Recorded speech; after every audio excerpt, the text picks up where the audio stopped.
অতি দুৰ্ভাগ্যজনক কথা যে 2019 চনতে ডিগবৈ চহৰৰ মাজমজিয়াত ডিগবৈ বৃহত্তৰ ডিগবৈবাসীৰ ৰাইজক বিশুদ্ধ খোৱা পানী যোগান ধৰাৰ স্বাৰ্থত এটি অতি ব্যাগুম বা অতি এক্সপেনচিভ এখন পানী যোগান কেন্দ্ৰৰ প্ৰকল্প বা আধাৰশিলা স্থাপন কৰাৰ কাৰণে তেওঁলোকে ব্যৱস্থা আৰম্ভ কৰিছিলে।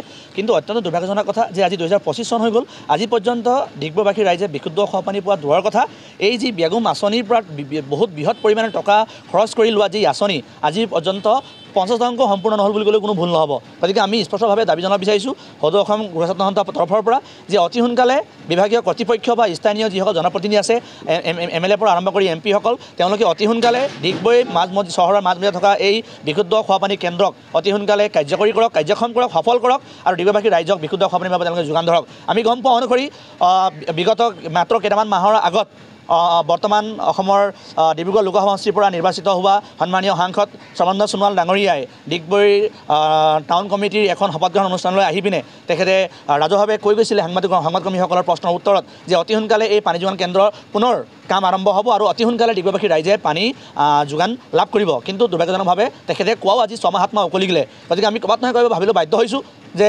চৰকাৰৰ চাগে এই বিষয়টোৰ প্ৰতি চূড়ান্ত হেমাহি কৰিছে নে তেওঁলোকে কথাটো সম্পূৰ্ণভাৱে চিৰিয়াছলি লোৱা নাই। গতিকে আমাৰ স্পষ্ট দাবী অতি সোনকালে এই প্ৰকল্পটো সম্পূৰ্ণ কৰক।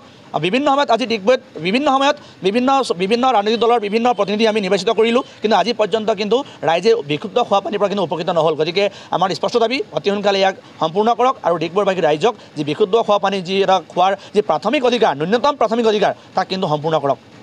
আমি সদৌ অসম গৃহ ছাত্ৰ সন্থা ডিগবৈ আঞ্চলিক সমিতি হৈ আপোনালোকৰ মাধ্যমেৰে জনাব বিচাৰোঁ যে ডিগবৈ মাজমজিয়াত আমাৰ দেশ স্বাধীনতা হোৱাৰ পৰা এটা পানী বিকল্প অহা নাছিলে। কিমান MLA হ'ল, ইয়াৰ পৰা মন্ত্ৰী বনি গ'ল, কিন্তু আজিলৈকে আমি পানী যোগান এটা আঁচনি দেখিব পৰা নগ'ল।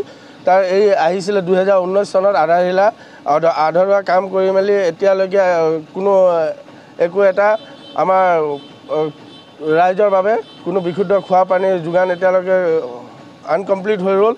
আমি সদৌ অসম গৃহ ছাত্ৰ সন্থা হৈ আপোনালোকৰ যোগেদি জনাব বিচাৰোঁ যে এইটো অনতিপলমে হ'ব লাগে। ডিগবৈবাসী ৰাইজৰ অনতিপলমে বিশুদ্ধ খোৱা পানী যোগান ঘৰে ঘৰে পাব লাগে, নহ'লে অনাগত দিনত আমি গণতান্ত্ৰিক আন্দোলন কৰিবলৈ বাধ্য হ'ম।